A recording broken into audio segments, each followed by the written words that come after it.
ഒരിക്കൽ സമ്പന്നനായ ഒരു വ്യാപാരിയുണ്ടായിരുന്നു. അദ്ദേഹത്തിന് 4 ഭാര്യമാരുണ്ടായിരുന്നു. തന്റെ അന്ത്യകാലം അടുത്തപ്പോൾ അദ്ദേഹം ഓരോരുത്തരെയും അരികിലേക്ക് വിളിച്ചു. അദ്ദേഹം 4ാമത്തെ ഭാര്യയോട് ചോദിച്ചു, ഞാൻ മരിക്കാൻ പോകുകയാണ്, നീ എന്റെ കൂടെ വരുമോ? അവൾ പറഞ്ഞു, ഒരിക്കലുമില്ല. അവൾ ഒരക്ഷരം മിണ്ടാതെ അവിടെ നിന്ന് ഇറങ്ങിപ്പോയി. അദ്ദേഹം 3ാമത്തെ ഭാര്യയോട് ചോദിച്ചു, നീ എങ്കിലും എന്റെ കൂടെ വരുമോ? അവൾ പറഞ്ഞു, ഇല്ല, നിങ്ങൾ മരിച്ചാൽ ഞാൻ ഉടനെ വേറെ വിവാഹം കഴിക്കും. തുടർന്ന് അദ്ദേഹം 2ാമത്തെ ഭാര്യയോട് ചോദിച്ചു, നമ്മൾ എത്രയോ കാലം ഒന്നിച്ചുണ്ടായിരുന്നു, നീ എന്റെ കൂടെ വരുമോ? അവൾ സങ്കടത്തോടെ പറഞ്ഞു, ക്ഷമിക്കണം, എനിക്ക് നിങ്ങളെ ശ്മശാനം വരെ കൊണ്ടുവിടാൻ മാത്രമേ കഴിയൂ. വ്യാപാരി നിരാശനായി കണ്ണുകളടച്ചു. ദൂരെയൊരു ശബ്ദം പതുക്കെ കേട്ടു, ഞാൻ നിങ്ങളുടെ കൂടെ വരാം, നിങ്ങൾ എവിടെ പോയാലും ഞാൻ അവിടെയുണ്ടാകും. അദ്ദേഹം കണ്ണു തുറന്നു നോക്കി. അത് അദ്ദേഹത്തിന്റെ 1ാമത്തെ ഭാര്യയായിരുന്നു. തന്റെ ജീവിതകാലം മുഴുവൻ അദ്ദേഹം അവളെ അവഗണിച്ചിരുന്നു. അവൾ വല്ലാതെ മെലിഞ്ഞുണങ്ങി, രോഗിയായി മാറിയിരുന്നു. വ്യാപാരിക്ക് തന്റെ തെറ്റോർത്ത് വലിയ ദുഃഖം തോന്നി. നമ്മുടെ ജീവിതത്തിൽ 4ാമത്തെ ഭാര്യ നമ്മുടെ ശരീരമാണ്. മരിക്കുമ്പോൾ അത് നമ്മെ ഉപേക്ഷിക്കും. 3ാമത്തെ ഭാര്യ നമ്മുടെ സമ്പത്താണ്, അത് മറ്റുള്ളവർക്ക് ലഭിക്കും. 2ാമത്തെ ഭാര്യ നമ്മുടെ ബന്ധുക്കളാണ്, അവർ ശ്മശാനം വരെ വരും. എന്നാൽ 1ാമത്തെ ഭാര്യ നമ്മുടെ ആത്മാവും നന്മകളുമാണ്.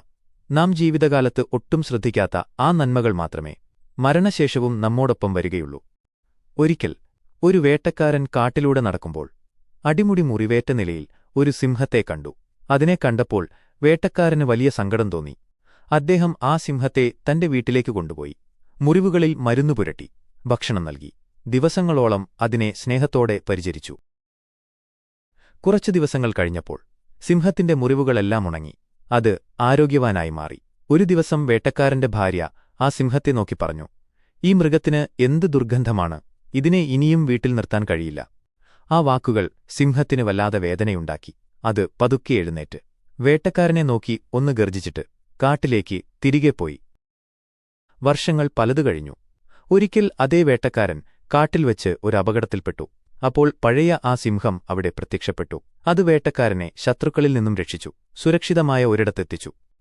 വേട്ടക്കാരൻ സന്തോഷത്തോടെ സിംഹത്തിന്റെ തലയിൽ തലോടിക്കൊണ്ട് ചോദിച്ചു, നിന്റെ പഴയ മുറിവുകളെല്ലാം ഇപ്പോൾ മാറിയോ? സിംഹം ശാന്തമായി മറുപടി നൽകി, എന്റെ ശരീരത്തിലുണ്ടായിരുന്ന ആ മുറിവുകളെല്ലാം പണ്ടേ ഉണങ്ങിപ്പോയി.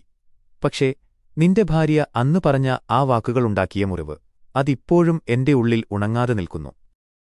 ശരീരത്തിലുണ്ടാകുന്ന മുറിവുകൾ കാലക്രമേണ ഉണങ്ങിപ്പോകും. എന്നാൽ നാം മറ്റുള്ളവരോട് പറയുന്ന കഠിനമായ വാക്കുകളുണ്ടാക്കുന്ന മുറിവുകൾ, അത് ഒരിക്കലും മായുകയില്ല. വാക്കുകൾ ഉപയോഗിക്കുമ്പോൾ എപ്പോഴും ശ്രദ്ധിക്കുക, അത് ഒരാളെ ജീവിപ്പിക്കാനും കൊല്ലാനും ശേഷിയുള്ളവയാണ്. ഒരിക്കൽ ഒരു ഗ്രാമത്തിൽ വളരെ പ്രായമായ ഒരു വൃദ്ധനുണ്ടായിരുന്നു. അദ്ദേഹത്തിന്റെ വീടിന് തൊട്ടുപിന്നിൽ ആകാശത്തോളം ഉയർന്ന ഒരു വലിയ മലയുണ്ടായിരുന്നു. ആ മല കാരണം ഗ്രാമത്തിലേക്ക് സൂര്യപ്രകാശമെത്താൻ വൈകുമായിരുന്നു. മാത്രമല്ല, പുറംലോകത്തേക്ക് പോകണമെങ്കിൽ കിലോമീറ്ററുകളോളം ആ മല ചുറ്റി സഞ്ചരിക്കണമായിരുന്നു. ഒരു ദിവസം രാവിലെ ആ വൃദ്ധൻ ഒരു ചെറിയ കരണ്ടിക്കൈയും എടുത്ത് ആ മലയുടെ ചുവട്ടിലേക്ക് നടന്നു. എന്നിട്ട് അദ്ദേഹം ആ മലയിലെ മണ്ണ് പതുക്കെ നീക്കം ചെയ്യാൻ തുടങ്ങി. ഗ്രാമവാസികൾ ഇത് കണ്ട് ചിരിച്ചു. അവർ ചോദിച്ചു, മുത്തശ്ശ, നിങ്ങൾ എന്തു ഭ്രാന്താണീ കാണിക്കുന്നത്? ഒരു ചെറിയ കരണ്ടിക്കൈകൊണ്ട് ഈ കൂറ്റൻമല ഇല്ലാതാക്കാൻ കഴിയുമെന്ന് നിങ്ങൾ വിശ്വസിക്കുന്നുണ്ടോ? ആ വൃദ്ധൻ പണി നിർത്തിയില്ല. അദ്ദേഹം ശാന്തനായി പറഞ്ഞു, ഈ മല ഇല്ലാതാക്കാൻ എനിക്ക് കഴിയില്ലായിരിക്കാം. പക്ഷേ ഓരോ ദിവസവും ഞാൻ നീക്കം ചെയ്യുന്ന ഈ ഓരോ കരണ്ടി മണ്ണും ആ മലയുടെ ഉയരം അല്പം കുറയ്ക്കുന്നുണ്ട്. ഞാൻ മരിച്ചാലും എന്റെ മക്കൾ ഇത് തുടരും, അവർക്ക് ശേഷം അവരുടെ മക്കളും. ഒരിക്കൽ ഈ മല ഇവിടെ നിന്നും മാറും. വർഷങ്ങൾ കടന്നുപോയി.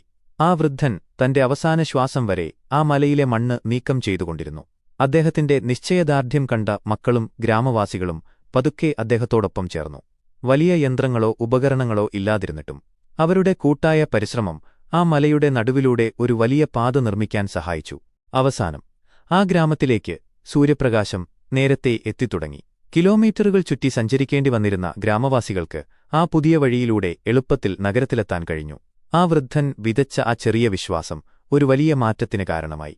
നമ്മുടെ മുന്നിലുള്ള ലക്ഷ്യം ഒരു മല പോലെ വലുതായിരിക്കാം. നമ്മുടെ കൈയിലുള്ള കഴിവാകട്ടെ ഒരു ചെറിയ കരണ്ടിക്കൈ പോലെ നിസ്സാരവുമായിരിക്കാം.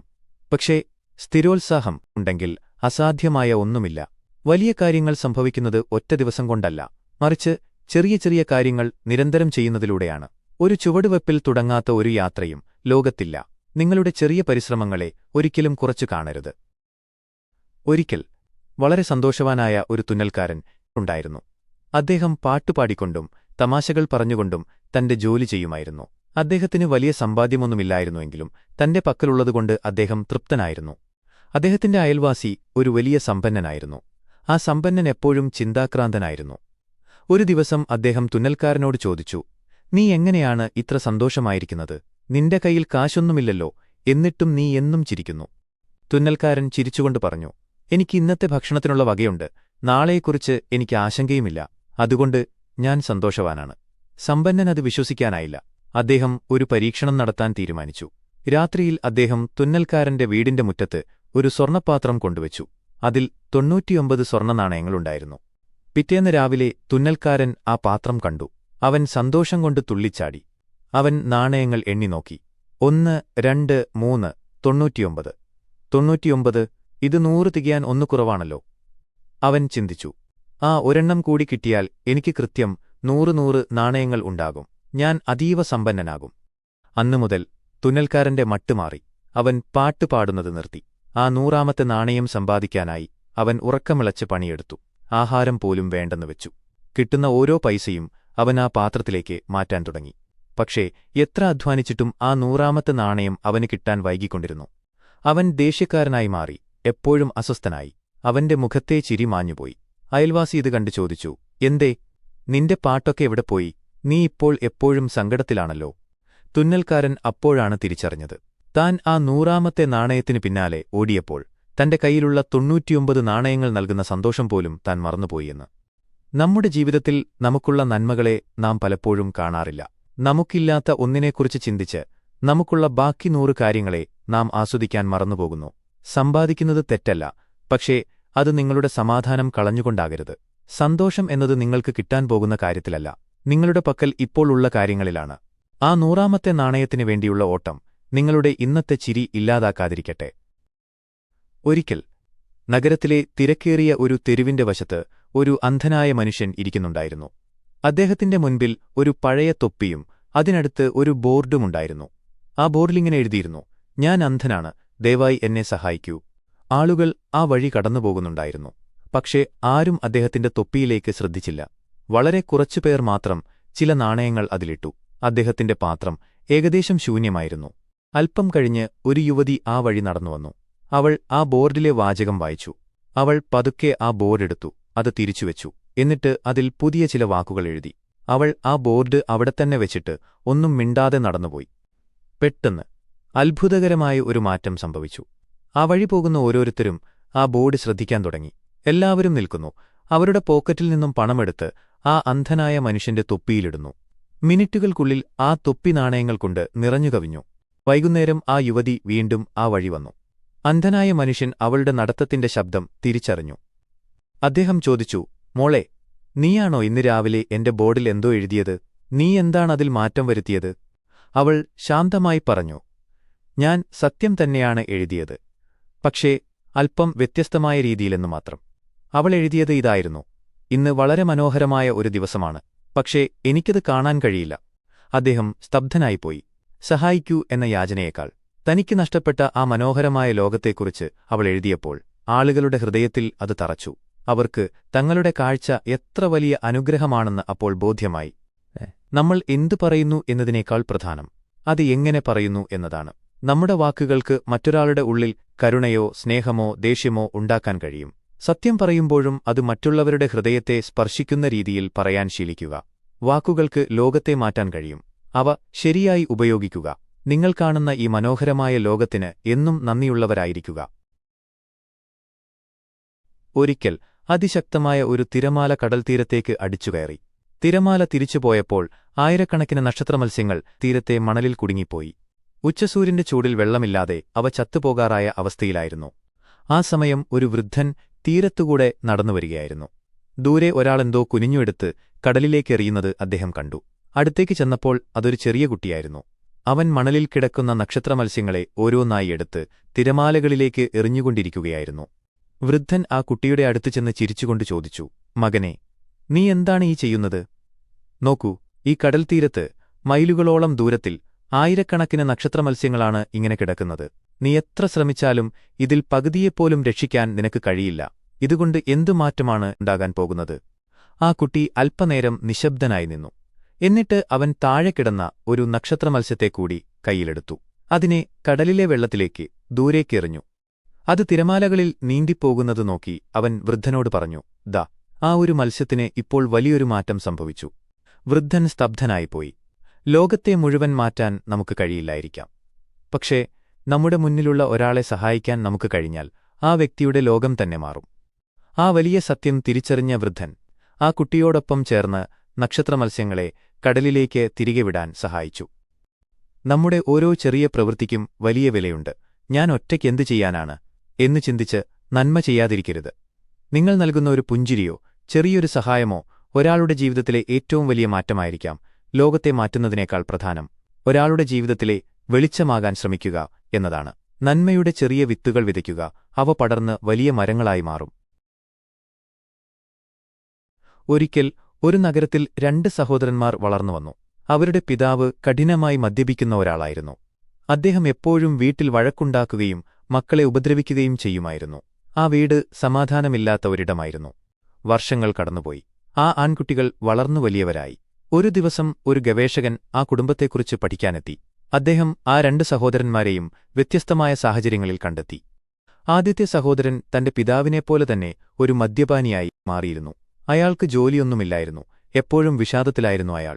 ഗവേഷകൻ അയാളോട് ചോദിച്ചു, താങ്കൾ എന്തിനാണ് ഇങ്ങനെയൊരു ജീവിതം തിരഞ്ഞെടുത്തത്? എന്താണ് താങ്കളെ ഇതിലേക്ക് നയിച്ചത്?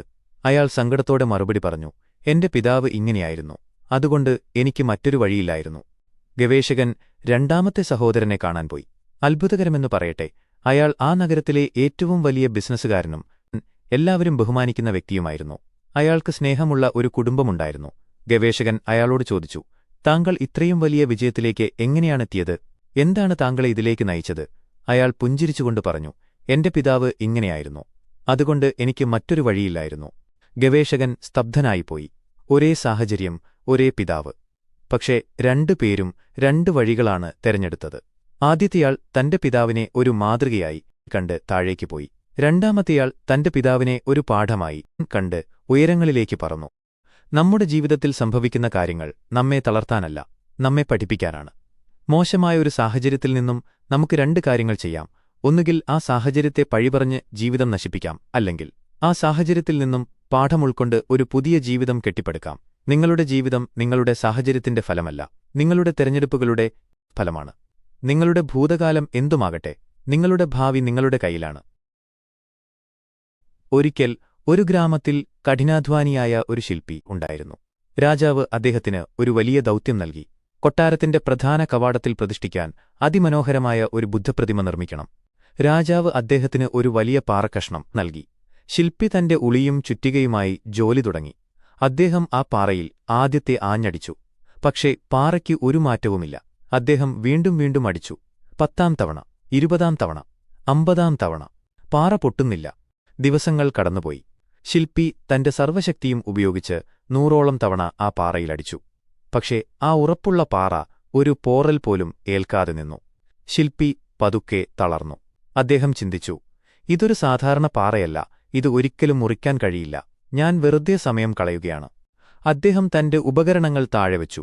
രാജാവിനോട് ക്ഷമ ചോദിക്കാൻ തീരുമാനിച്ചു. പോകുന്നതിനു മുൻപ് അവസാനമായി ഒന്നുകൂടി ശ്രമിച്ചു നോക്കാമെന്ന് അദ്ദേഹത്തിന് തോന്നി.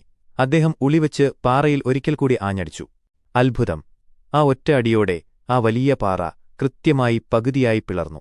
ശില്പി സ്തംഭിച്ചുപോയി. ആ പാറയുടെ ഉള്ളിൽ തിളങ്ങുന്ന എന്തോ ഒന്ന് അദ്ദേഹം കണ്ടു. അത് വെറുമൊരു പാറയായിരുന്നില്ല. അതിനുള്ളിൽ അതിമനോഹരമായ ഒരു സ്വർണ്ണക്കട്ട ഒളിഞ്ഞിരിപ്പുണ്ടായിരുന്നു. ശില്പി കരഞ്ഞുപോയി. അദ്ദേഹം വിചാരിച്ചു, ഞാൻ ആ 99ാമത്തെ അടിയോടെ നിർത്തിയിരുന്നെങ്കിൽ ഈ സ്വർണം എനിക്കൊരിക്കലും കാണാൻ കഴിയില്ലായിരുന്നു. ആ 100ാമത്തെ അടിയാണ് എന്റെ ജീവിതം മാറ്റിയത്. പരാജയത്തിന് തൊട്ടടുത്താണ് പലപ്പോഴും വിജയം ഒളിഞ്ഞിരിക്കുന്നത്. നമ്മുടെ ജീവിതത്തിലും ഇതുപോലെ തളർന്നുപോകുന്ന നിമിഷങ്ങളുണ്ടാകാം. നിങ്ങൾ ഒരുപാട് പരിശ്രമിക്കുന്നുണ്ടാകും, പക്ഷേ ഫലമൊന്നും കാണില്ല. അന്ന് നിർത്താൻ തോന്നുമ്പോൾ ഓർക്കുക, ഒരുപക്ഷെ അടുത്ത ഒരു ശ്രമം കൂടി നടത്തിയാൽ നിങ്ങൾ ലക്ഷ്യത്തിലെത്തിയേക്കാം. വിജയമെന്നത് വീഴാതിരിക്കുന്നതല്ല, വീഴുമ്പോഴെല്ലാം എഴുന്നേറ്റ് ആ 100ാമത്തെ അടി അടിക്കാനുള്ള കരുത്താണ്. നിങ്ങളുടെ ലക്ഷ്യത്തിന് തൊട്ടുമുൻപായിരിക്കും ഏറ്റവും വലിയ പരീക്ഷണം വരുന്നത്.